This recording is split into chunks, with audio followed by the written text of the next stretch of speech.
نحمده ونصلي على رسوله الكريم اما بعد فاعوذ بالله من الشیطان الرجیم بسم اللہ الرحمن الرحیم سورۃ الملک آیت نمبر 20 سے ہم دیکھیں گے۔ اس آیت میں اس بات کا ذکر ہے اللہ کے سوا کوئی مدد نہیں کر سکتا۔ من بھلا کون ہے، ہذا وہ، الذی جو ہوا وہ، جندن لشکر ہو، لکم تمہارا، ینصرکم کی وہ مدد کرے تمہاری، من دون الرحمن سوائے رحمان کے۔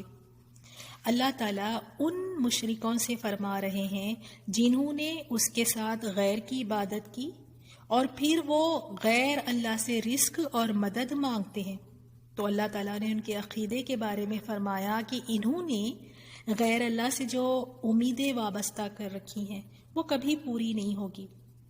فرمایا بھلا ایسا کون ہے جو تمہاری فوج بن کر اللہ تعالیٰ کے سوا یعنی رحمان کے سوا تمہاری مدد کر سکے؟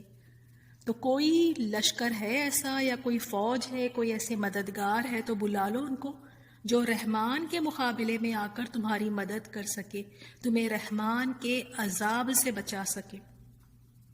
کوئی بھی فوج چاہے کتنی ہی بڑی کیوں نہ ہو، سب جمع ہو جائیں، جتنے بھی لشکر ہیں سب کو بلا لیں، جتنے بھی جتھے ہیں سب کو بلا لیں، لیکن کوئی رحمان سے نہیں بچا سکے گا اگر رحمان پکڑ لے۔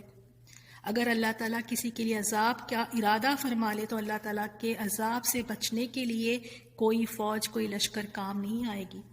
ان الکافرون الا فی غرور، کافر تو دھوکے میں ہے۔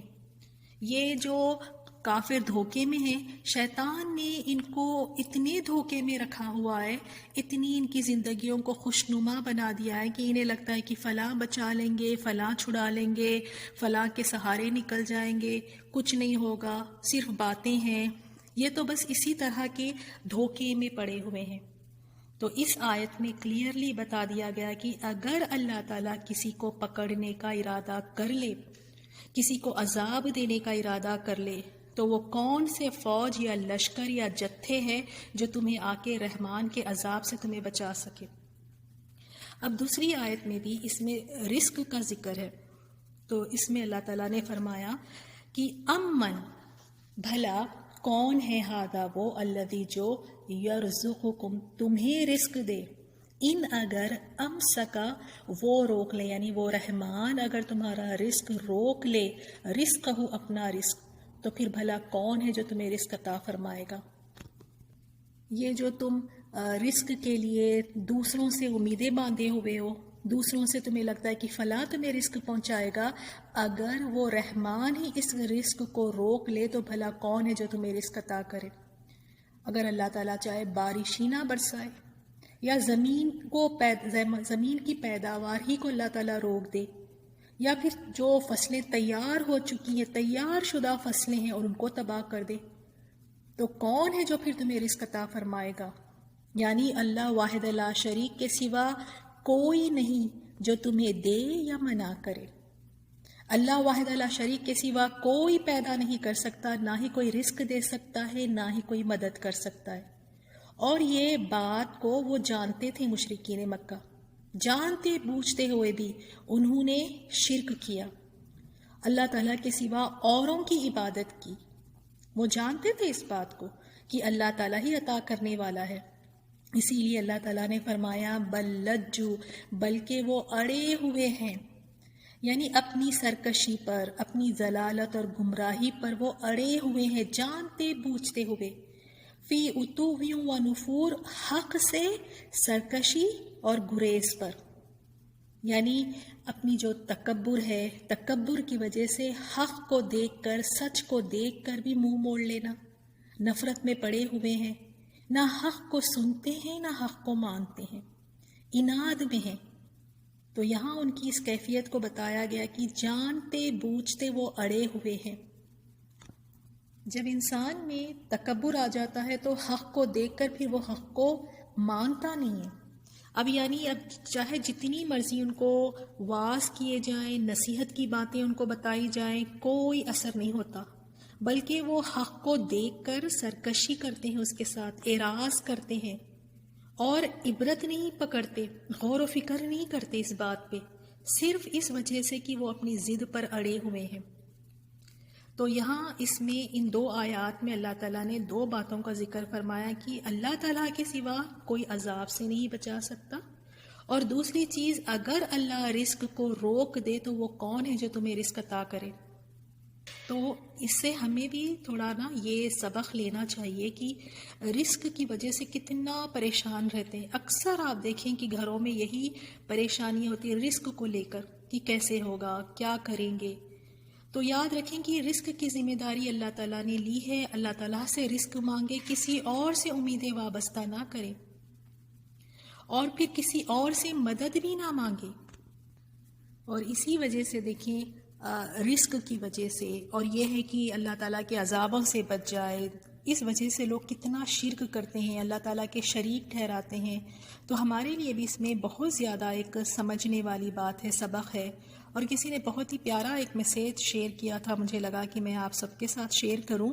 اس میں یہ تھا کہ ہمیشہ یاد رکھنا کہ مشکل کشا صرف وہ ہوتا ہے جس کو کبھی کوئی مشکل نہ پیش آئی ہو۔ اب رزق کے لیے یا پھر کوئی اور چیزوں کے لیے لوگ کس طرح آپ دیکھیں کسی کو مشکل کشا سمجھتے ہیں، کسی کو حاجت روا سمجھتے ہیں، کسی کو داتا، کسی کو غوث۔ تو دیکھیں حاجت روا صرف وہ ہوتا ہے جس کو کبھی کوئی حاجت نہ پیش آئی ہو، اور اس دنیا میں ایسا کوئی شخص نہ آیا ہے نہ آئے گا کہ جس کو کوئی حاجت ہی پیش نہ آئی ہو۔ وہ تو صرف اللہ تعالیٰ کی ذات ہے جسے کوئی حاجت نہیں۔ تو حاجت روا صرف اللہ تعالیٰ کے سوا کوئی اور ہو ہی نہیں سکتا، اور داتا صرف وہ ہوتا ہے جس نے کبھی کسی سے کچھ مانگا نہ ہو۔ اور ہر انسان، چاہے وہ نبی ہو، چاہے اولیاء اللہ ہو، چاہے صحابہ اکرام ہو، ہر کسی نے اللہ تعالیٰ سے کچھ نہ کچھ ضرور مانگا ہے۔ اللہ تعالیٰ ہی کی ذات ہے وہ جس نے کسی سے کچھ نہیں مانگا، وہ تو کسی کا محتاج ہے ہی نہیں۔ اور اسی طرح غوث صرف وہ ہوتا ہے جس نے کبھی کسی سے کوئی فریاد نہ کی ہو۔ انبیاء اکرام، فرشتے، نیک صالح جو مومنین ہیں، صحابہ اکرام ہیں، سب نے اللہ تعالیٰ سے فریادیں کی ہیں۔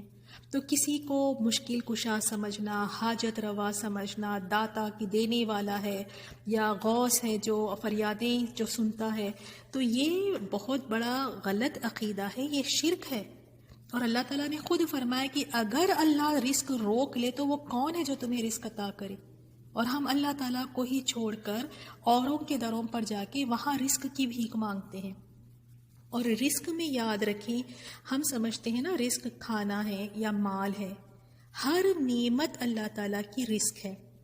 ایک تو کھانا، مال، رزق یہ تو ہے ہی ہے، ساتھ میں اولاد بھی رزق ہے، اچھے رشتے ہے، بارش ہے، اچھے اخلاق ہے، سکون ہے، اور اسی طرح نیک بیوی یا نیک شوہر، یہ بھی اللہ تعالیٰ کی طرف سے رزق ہے۔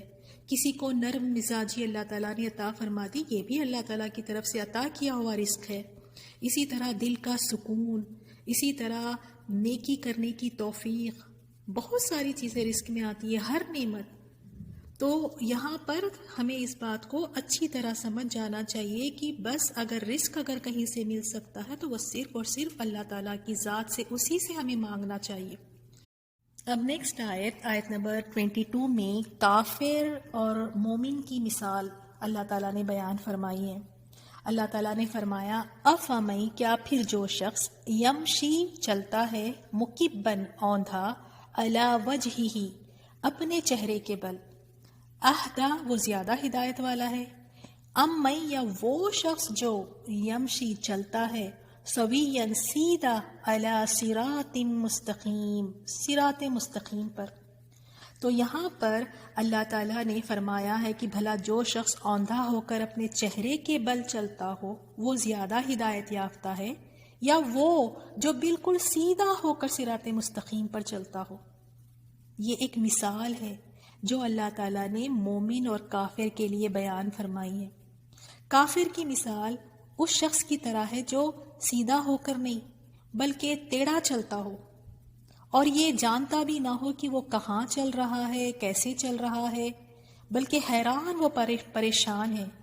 تو کیا ایسا شخص زیادہ ہدایت یافتہ ہے؟ جو اسے پتہ ہی نہیں کہ وہ کس طرف چل رہا ہے، دائیں جا رہا ہے، بائیں جا رہا ہے، اسے کچھ نہیں نظر آ رہا ہے، نہ تو وہ سیدھے چل رہا ہے اور وہ ٹھوکروں سے بھی محفوظ نہیں ہے، تو کیا یہ انسان، یہ شخص ہدایت پر ہو سکتا ہے؟ یا وہ جو بالکل سیدھے راستے پر، صراط مستقیم پر چل رہا ہو، یعنی ایسا راستہ جو واضح ہے، کلیئر ہے، روشن ہو، خود بھی سیدھا ہو اور اس کا راستہ بھی سیدھا ہو، تو کیا یہ دونوں برابر ہو سکتے ہیں؟ اور یہ ان کی دنیا میں مثال ہے، اور آخرت میں بھی اسی طرح ہوگا۔ دنیا میں بھی یہ برابر نہیں ہے اور آخرت میں بھی یہ برابر نہیں ہوں گے۔ مومن کو جب آخرت میں میدان حشر میں جب اٹھایا جائے گا تو وہ سیدھا ہو کر صراط مستقیم پر چلتا ہوا وہ جنت میں جا پہنچے گا، جنت میں داخل ہو جائے گا، اور جبکہ کافر اپنے منہ کے بل چلتا ہوا آئے گا اور جہنم رسید ہو جائے گا۔ تو اس پر حضرت انس بن مالک سے روایت ہے کہ عرض کی گئی، یا رسول اللہ صلی اللہ علیہ وسلم، لوگوں کو اپنے منہوں کے بل کس طرح چلایا جائے گا؟ فرمایا رسول اللہ صلی اللہ علیہ وسلم نے، جس نے انہیں پاؤں کے بل چلایا ہے، کیا وہ اس بات پر قادر نہیں کہ انہیں چہروں کے بل چلائے؟ اسے مسند احمد نے روایت کیا ہے۔ تو وہ رب جو پیروں پہ چلا سکتا ہے وہ چہروں کے بل بھی چلا سکتا ہے، اور اس میں کتنی رسوائی ہے کہ چہروں کے بل چل کے جا رہے۔ جب انسان چہروں کے بل، منہوں کے بل چلے گا تو اس کو کچھ نظر ہی نہیں آئے گا، اوندھی ہو کر جو چل رہا ہے۔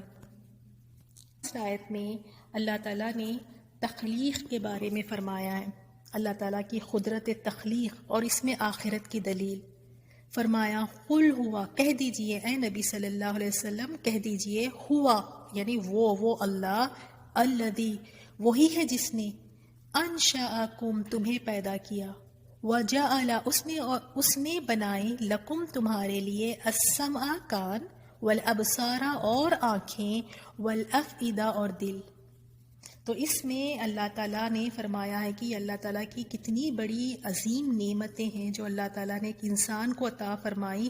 پہلے اللہ تعالیٰ نے فرمایا، اے نبی صلی اللہ علیہ وسلم، آپ کہہ دیجئے کہ وہ اللہ ہی تو ہے جس نے تمہیں پیدا کیا۔ یعنی انسان ذرا اپنی طرف غور و فکر کرے، یعنی مشرکین مکہ سے بھی تھا کہ تم اپنی تخلیق کی طرف تو دیکھو نا، تمہیں اللہ تعالیٰ نے کس طرح پیدا کیا، جبکہ تمہارا یعنی کوئی ذکر ہی نہیں تھا، تم ایک حقیر سی چیز تھے، تو کس طرح اللہ تعالیٰ نے ایک حقیر سی چیز سے تم کو پیدا کیا۔ اس میں پھر پیدا کرنے کے بعد اس نے تمہارے کان، آنکھیں اور دل بنائے، یعنی تمہیں عقل دی، تمہیں سمجھ عطا فرمائی۔ اللہ تعالیٰ نے تمہیں دیکھنے والا، سننے والا، سمجھنے والا بنایا۔ اور جتنی بھی اللہ تعالیٰ نے مخلوق پیدا کی ہے، سب سے اشرف المخلوقات میں انسان ہے۔ اللہ تعالیٰ نے تمہیں سمجھنے والا بنایا، لیکن تم کیا کرتے ہو؟ قلیلا ما تشکرون، بہت ہی کم تم شکر کرتے ہو۔ اللہ تعالیٰ نے اتنی تمہیں قوتیں عطا فرمائی، صلاحیتیں تمہیں اللہ تعالیٰ نے دی، کئی صلاحیتوں سے تمہیں اللہ تعالیٰ نے نوازا، تو تم بہت ہی کم شکر ادا کرتے ہو۔ تمہیں تو چاہیے تھا کہ تم اللہ تعالیٰ کی اطاعت کرتے، اس کے احکام کی فرما برداری کرتے، اس نے جن کاموں سے منع کیا ہے ان کاموں سے رک جاتے، یہ ہوتا شکر، کیونکہ اسی نے تو یہ آنکھیں دی ہیں، اسی نے یہ کان اور دل دیے ہیں۔ اس کی دی ہوئی آنکھوں سے بیہودہ چیزیں دیکھنا۔ اب ہم دیکھیں، اپنے آپ کا بھی جائزہ لینا ساتھ ساتھ میں۔ سوال تو ان سے کیا جا رہا ہے کہ اللہ نے تمہیں یہ نعمتیں دی ہے، لیکن پھر بھی شکر گزاری نہیں، پھر بھی تم سمجھتے نہیں کہ اللہ کے سوا کوئی شریک نہیں، وہ واحد ہے، تمہیں یہ نہیں سمجھ آتا، پھر بھی تم اس کے شریک ٹھہراتے ہو۔ اور ہم بھی دیکھیں کہ اللہ تعالیٰ نے ہمیں یہ آنکھیں اور کان اور دل دیے ہیں، ہم کیا کرتے ہیں اس کے ساتھ؟ اسی کی دی ہوئی آنکھوں سے بیہودہ چیزیں دیکھتے ہیں۔ اب فلموں کے کیا حال ہے ہم سب جانتے ہیں، کیا یہ بیہودہ چیزیں نہیں ہیں؟ اسی کی دی ہوئی آنکھوں سے اس نے جو چیزوں سے منع کیا ہے دیکھتے ہیں، اسی کے دیے ہوئے کان سے بیہودہ باتیں سنتے ہیں، غیبت سنتے ہیں، پتہ نہیں گانے سنتے ہیں، کیا کچھ نہیں سنتے۔ کیا یہ شکر گزاری ہے؟ دل میں اس کی عظمت کا احساس ہی نہیں، یہ نہیں احساس کہ وہ واحد ہے، وہ اس کے کوئی اس کا شریک نہیں ہے، پھر بھی اس کے شریک ٹھہراتے ہیں۔ کیا یہ شکر گزاری ہے؟ یہ احسان مندی ہے کہ اللہ نے اتنا بڑا احسان کیا کہ آنکھیں اور کان اور دل دیے سمجھنے والا انسان بنایا، سوچ سمجھ سکتا ہے، غور و فکر کر سکتا ہے، لیکن نہیں، یہ تو احسان فراموشی ہے، یہ بے وفائی اور غداری ہے، یہ نافرمانی ہے، یہ ناشکری ہے کہ اس کے دیے ہوئے اعضاء سے اسی کے نافرمانی کے کام کرے۔ شکر گزاری تو یہ ہوتی کہ اس کے آگے انسان جھک جائے، اس کی دی ہوئی چیزوں کو اسی کی رضا میں لگائے، اس کی دی ہوئی صلاحیتوں کو اسی کی رضا میں لگائے، اس کی اطاعت کرے، اور جن کاموں سے اس نے منع کیا ہے ان کاموں سے رک جائیں۔ اللہ تعالیٰ ہم سب کو توفیق دے کہ آنکھ اتنی بڑی نعمت، کان اتنی بڑی نعمت اللہ نے جو عطا کی ہے، ان سے وہی دیکھیں اور وہی سنیں جس سے رب راضی ہوتا ہے۔ اللہ تعالیٰ ہمیں واقعی اللہ تعالیٰ کا شکر گزار بندہ بنا دے۔ اللہ تعالیٰ نے کیا فرمایا؟ قلیلا ما تشکرون، تم کم ہی شکر ادا کرتے ہو۔ اور شکر گزاری کیا ہوتی ہے کہ جو چیز اس نے دی ہے اسی کے لیے لگا دے، اسی کی رضا میں لگا دے اس چیز کو۔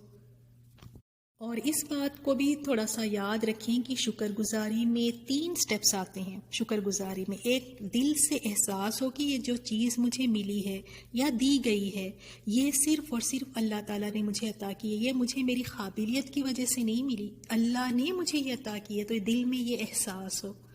زبان سے اقرار بھی کریں، یہ نہیں کہ بس اپنی ہی تعریف کیے جا رہے ہیں کہ میں ہی ڈیزرونگ تھی، مجھے تو ملنا ہی چاہیے تھا، نہیں، زبان سے بھی اقرار کریں کہ یہ نعمت اللہ تعالیٰ کی طرف سے ہے، اور پھر ان نعمتوں کو اللہ تعالیٰ کی فرما برداری میں لگائیں۔ اب نیکسٹ آیت میں دیکھیں، قل ہوا، کہہ دیجئے، وہ اللہ، الذی، وہی ہے جس نے، ذراکم، تمہیں پھیلایا، فی الارض، زمین میں۔ اب یہاں پہ اللہ تعالیٰ نے اس بات کا ذکر فرمایا ہے کہ کہہ دو کہ وہی تو ہے جس نے تمہیں زمین میں پھیلایا، یعنی اس نے تمہیں زمین کے اطراف میں بسا دیا، اس نے تمہاری مختلف زبانیں، تمہاری بولیاں، مختلف رنگ تمہارے، مختلف نقش و نگار، مختلف شکلیں اور صورتیں بنائیں۔ سب دیکھو کہ اپنی طرف نظر اٹھا کر دیکھو کہ ہر انسان کس قدر ایک دوسرے سے مختلف ہے۔ اللہ تعالیٰ نے پھیلا دیا تمہیں زمین میں، وَإِلَيْهِ تُحْشَرُونَ، اور اسی کی طرف پھر تم جمع کیے جاؤ گے، اسی کے روبرو تم جمع کیے جاؤ گے۔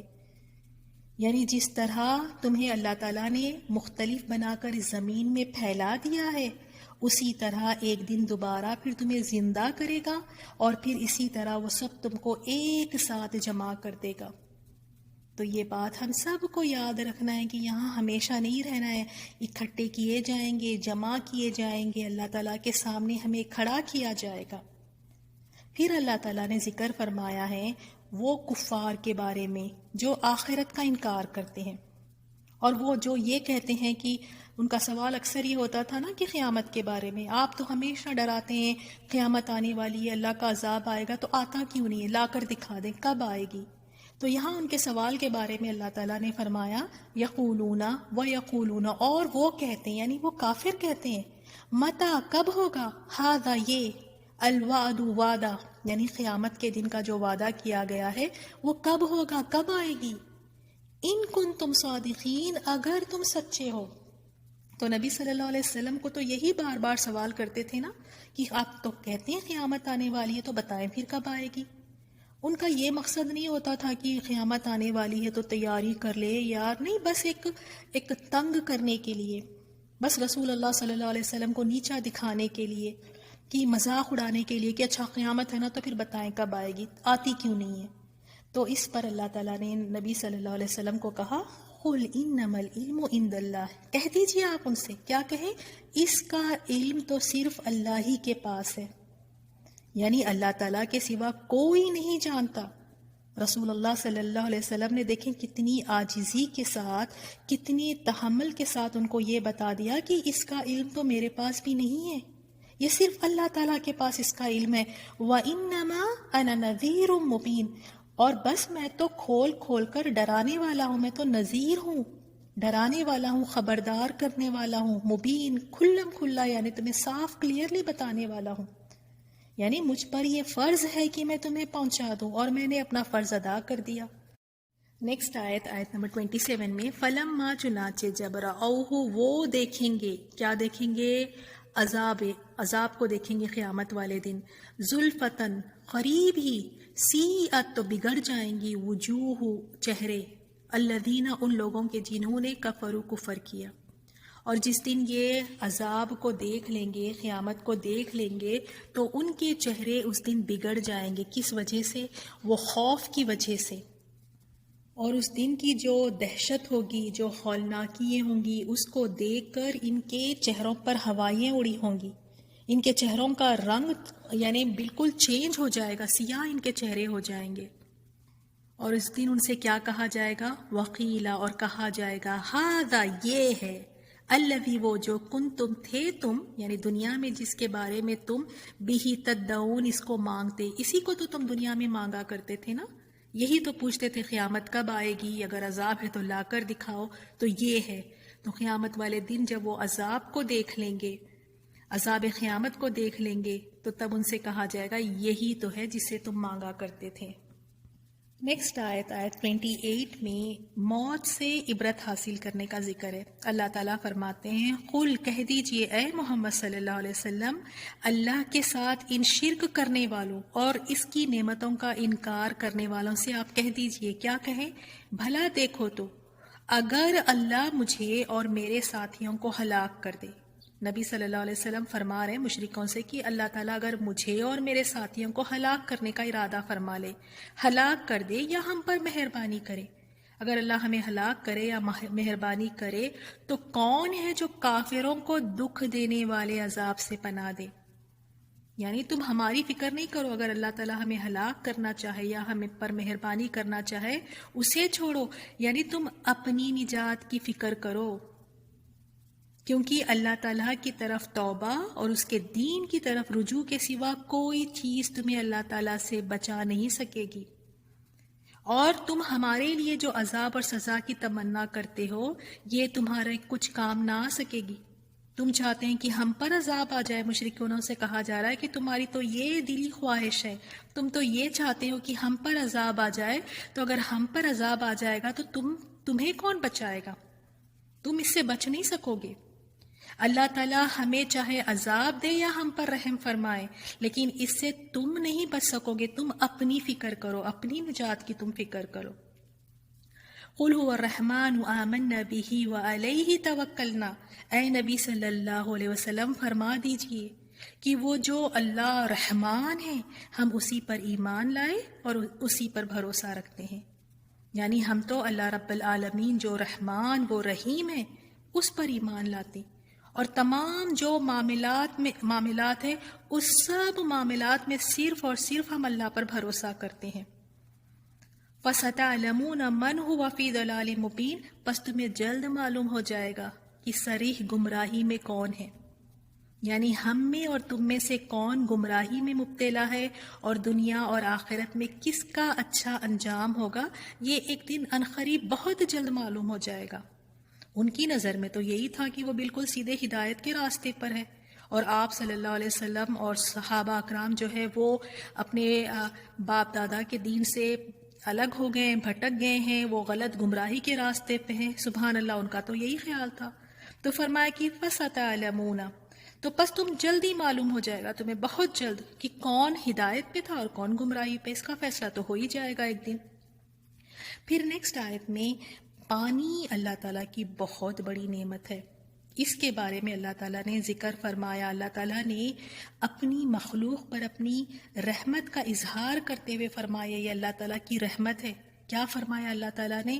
قُلْ أَرَأَيْتُمْ إِنْ أَصْبَحَ مَاؤُكُمْ غَوْرًا، کہہ دیجئے بھلا دیکھو تو اگر تمہارا پانی جو تم پیتے ہو، جو استعمال کرتے ہو، گہرا ہو جائے، یعنی زمین کی گہرائیوں میں چلا جائے، تو کیا فَمَن يَأْتِكُم بِمَاءٍ مَّعِينٍ، تو کون ہے جو تمہارے پاس بہتا ہوا پانی پھر سے لائے؟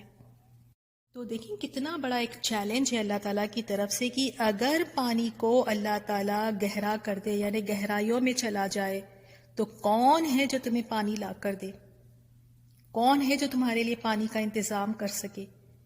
اور اللہ تعالیٰ ہی کی ذات ہے جس نے چشموں کو جاری کیا، جو زمین پر چشمے روا دوا ہے وہ اللہ تعالیٰ کا ایک بہت بڑی رحمت کا اظہار ہے، یہ اس کی قدرت ہے، یہ اس کا فضل و کرم ہے کہ وہ یہ پانی کے چشموں کو اس نے پیدا کیا اور تمہاری نافرمانیوں کے باوجود بھی وہ تمہیں پانی سے محروم نہیں کرتا۔ اگر یہی پانی اللہ تعالیٰ گہرائیوں میں اگر اس کو کر دے، نیچے چلا جائے پانی، تو پھر کون ہے تمہارے لیے تم پانی لے کر آئے۔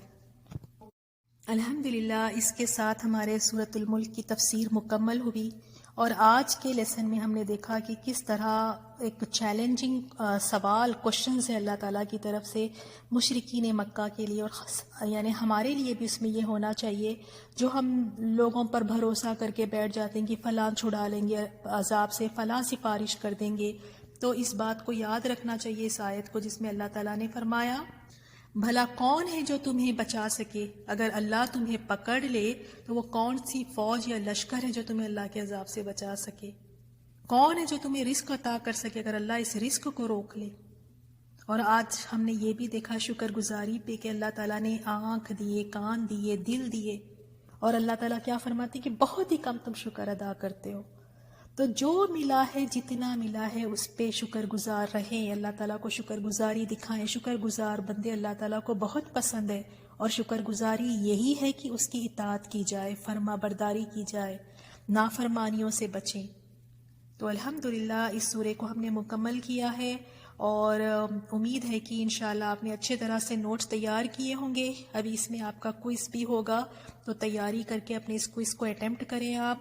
اور 29ویں پارے کا جو ہم نے کورس شروع کیا ہے تو اس کا پہلا سورہ مکمل ہوا ہے۔ اگر آپ کسی اور کو اس کی دعوت دینا چاہتے ہیں تو ضرور دیجیے گا۔ اگر آپ کی وجہ سے کوئی ایک آیت بھی سمجھ جاتے ہیں تو یہ آپ کے لیے بہت ہی زیادہ خیر، دنیا اور آخرت میں خیر کا سبب بنے گا۔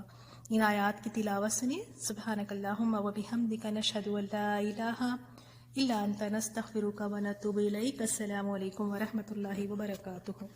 أَمَّنْ هَذَا الَّذِي هُوَ جُندٌ لَّكُمْ يَنصُرُكُم مِّن دُونِ الرَّحْمَٰنِ إِنِ الْكَافِرُونَ إِلَّا فِي غُرُورٍ أَمَّنْ هَذَا الَّذِي يَرْزُقُكُمْ إِنْ أَمْسَكَ رِزْقَهُ بل لجوا في عتو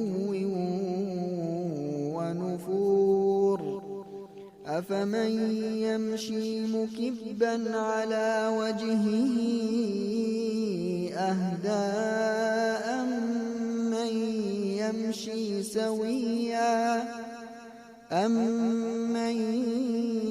يمشي سويا على صراط مستقيم قل هو الذي أنشأكم وجعل لكم السمع والأبصار والأفئدة قليلا ما تشكرون قل هو الذي ذرأكم في الأرض وإليه تحشرون ويقولون متى هذا الوعد إن كنتم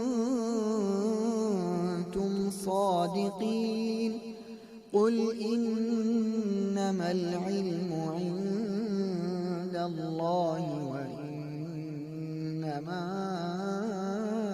أنا نذير مبين فلما رأوه زلفة سيئت وجوه الذين كفروا وقيل هذا الذي كنتم به تدعون قل أرأيتم إن أهلكني الله ومن معي أو رحمنا فمن يجير الكافرين من عذاب أليم قل هو الرحمن آمنا به وعليه توكلنا فستعلمون من هو في ضلال مبين قل أرأيتم إن أصبح ماؤكم غورا قل أرأيتم إن أصبح ماؤكم غورا فمن يأتيكم بماء